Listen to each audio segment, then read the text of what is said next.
안녕하세요. 서울아재TV입니다. 이번 시간의 주제는 역시 마찬가지로 시장이 원하는 아이템을 잡아라 6번째 영상입니다. 제가 1988년부터 2009년까지 22년 동안 이쪽 계통에 종사를 하면서 제가 취급했던 상품의 대부분은 미국산 내지는 유럽산이었습니다. 그러다가 2010년부터 중국의 디바이저사와 본격적으로 같이 일을 하면서 초창기에 여러가지 어려움이 있었습니다. 가장 큰 어려움은 중국산 제품에 대한 이미지 문제였습니다. 당시 한국의 고객들은 중국산 제품을 거의 신뢰를 하지 않았습니다. 2010년 당시 제가 취급하던 중국산 디지털 CATV 계측에 대한 이미지는 싸다 하지만 허접한 복제품이다, 뭐 이런 딱지가 붙었습니다. 특히 전자, 통신 이쪽 IT 분야의 고급 계측기 시장을 미국산 제품들이 리딩을 하고 있었기 때문에 중국산은 가격이 많이 저렴해도 아예 검토 대상조차 되지 못하였습니다. 2010년 당시 디바이저사의 디지털 CATV 계측기는 가격적으로는 저렴했지만 기술적으로는 많은 단점을 가지고 있었습니다. 이쪽 회사의 엔지니어들은 하드웨어든 소프트웨어든 제품 개발에 대한 실력은 매우 뛰어났는데 시장에서 필요로 하는 기능이 무엇이고 그 기능을 제품에 구현했을 때 유저 인터페이스는 어떻게 되어야 하는지 이런 계측기 어플리케이션에 대한 경험이 별로 없었습니다. 당시 어차피 제 입장에서는 중국산으로 미국산과 경쟁을 해야 되는 입장이고 중국산 제품의 성능이 미국산을 따라가지 못하면 아무리 가격이 많이 저렴해도 사업성이 없었습니다.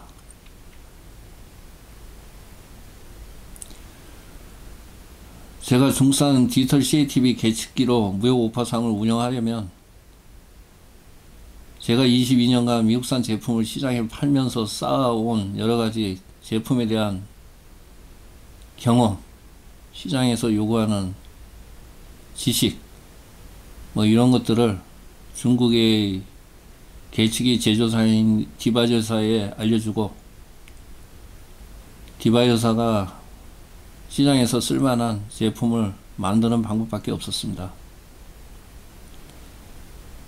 지난 10년간 디바이저사와 같이 일을 하면서 디바이저사는 제 의견을 상당히 많이 반영을 했습니다.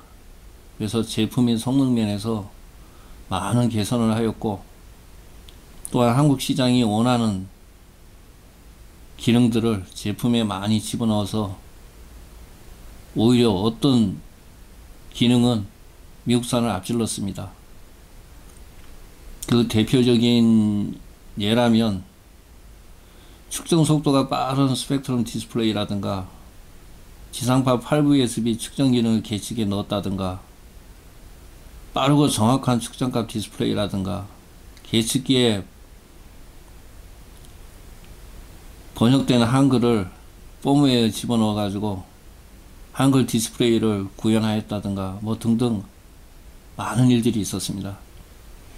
이러한 노력들로 시간이 흘러가면서 서서히 한국의 고객들의 인식도 바뀌기 시작했습니다.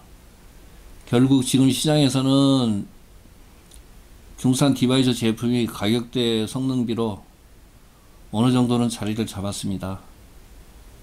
그리고 2009년 당시에 제가 손을 놨던 미국의 웨이텍사는 한국 시장에서 원하는 지상파 측정 기능인 8VS 기능을 지원하는 제품을 출시하지 못함으로써 이젠 한국 시장에서는 거의 도태가 되었습니다. 여러분, 시장은 정말로 냉정합니다. 시장이 원하는 아이템을 가지면 살아남고 시장이 원하는 아이템을 고객들에게 제공하지 못하면 아무리知名도가 뛰어난 회사의 제품을 팔더라도 결국은 실패합니다. 결국은 시장에서 도태가 됩니다. 그 당시 허접하다던 중국 디바이저사 개측기가 이제는 시장이 원하는 아이템을 만들면서 한국 시장에서 어느 정도 인정을 받으면서 팔리고 있고, 그 반대로 약 20년 동안 한국 CATV 개측기 시장을 지배하던 미국의 웹텍사의 개측기는 어느 순간부터 시장에서 거의 퇴출이 되었습니다. 여러분, 시장이 원하는 아이템을 잡아야 됩니다. 그래야 시장에서 살아남을 수가 있습니다. 여러분, 제 얘기를 경청해 주셔서 감사합니다. 여러분, 고맙습니다. 여러분, 안녕. 참, 여러분, 음력으로 2019년이 왔습니다. 금년 한 해 새해 복 많이 받으시기 바랍니다. 고맙습니다.